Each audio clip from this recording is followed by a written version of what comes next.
Exactly. Okay, good. We have got some great guests right now. If you're concerned teenage writing has been reduced to 140 characters or less on Twitter, here is something to restore your faith in the English language. Yeah, more than 100 teenagers put pen to paper to write about a topic of considerable substance, how cancer has affected their lives, in the Gilda's Club Louisville's Right Stuff Essay Contest. 16-year-old Brittney Tooker placed first in the Teen Connected to Cancer category, and 14-year-old, or soon to be 15. 15! That's what we were just discussing. Zaid McWally placed second, and Jennifer Beasley is the youth program manager at Gilda's Club, because this is something that's a competition that took place not too long ago. Yes. So many essays, so well written, and so personal. I would agree. We received 136 essays from all over southern Indiana and the state of Kentucky, and we're really so incredibly pleased with the results. These essays will be compiled in a book after our third year of the essay contest, so we're in our second year now. Next year, hopefully, we will put together a book with the winning essays, and that will be a supportive tool for teachers and counselors to use with families who are living with cancer. And Gilda's does such powerful work here in the community. It's rewarding for you to see that young people are able to pull these stories from them. It is. Thank you. Thank you. I would have to say that to see the stories in print has been incredibly powerful. I know that the power of community and the power of sharing your story is definitely a huge part about what we do at Gilda's Club Louisville, but it's just a pleasure to meet you all and to see this. I mean, I saw yours in the newspaper yesterday, and I was one of the judges, and your stories I vividly remember.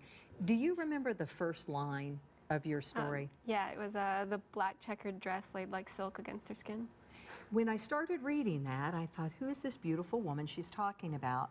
Turns out it was your mother, but it was as you were laying her to rest. Yeah. And she passed away of cancer when you were just 12.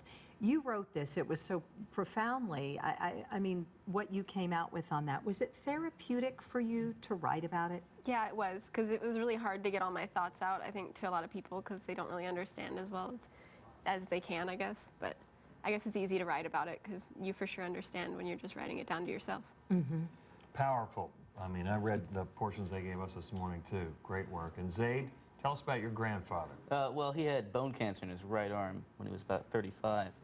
And they had to do a surgical operation, and they had to cut his arm off from the shoulder. And he had to go through most of his life without a right arm. So he had to learn how to tie his shoes with his left hand, how to light a match with one hand. I saw you explain that, the way you wrote about that, too, and you said it was almost like a magical thing to see a guy figure out a way to it was pretty impressive to see someone get through all the handicaps, to see that cancer isn't what just defines them. It's just part of them. It's not all of them. Because he was so successful in other things he did. If there is a young person out there, because that's what I thought for you guys to be able to reach out, you know, because so many of those essays at that time, many of the children felt isolated because this is happening to my mom, and it was such a huge part.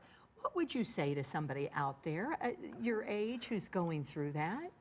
It's not just you, I guess. You definitely have a lot of people who understand.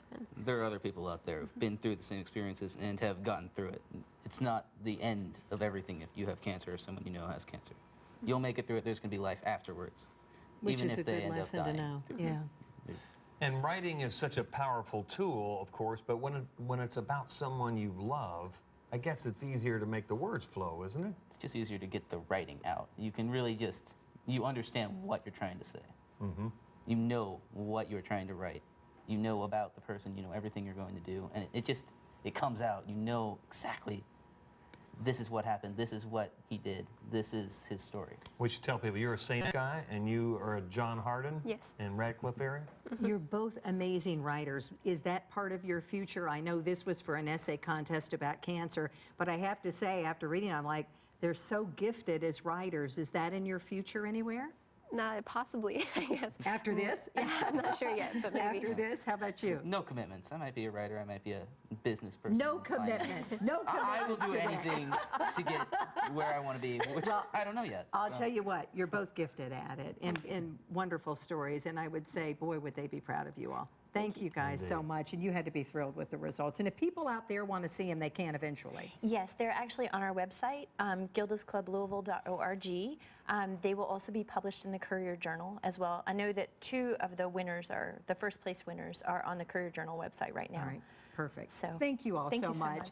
And Brittney's aide and other top finishers will be recognized, to let you know, Saturday the 25th at Gilda's Club. Learn more at the website just mentioned there, gildasclublouisville.org. We're coming back with more Great Day Live.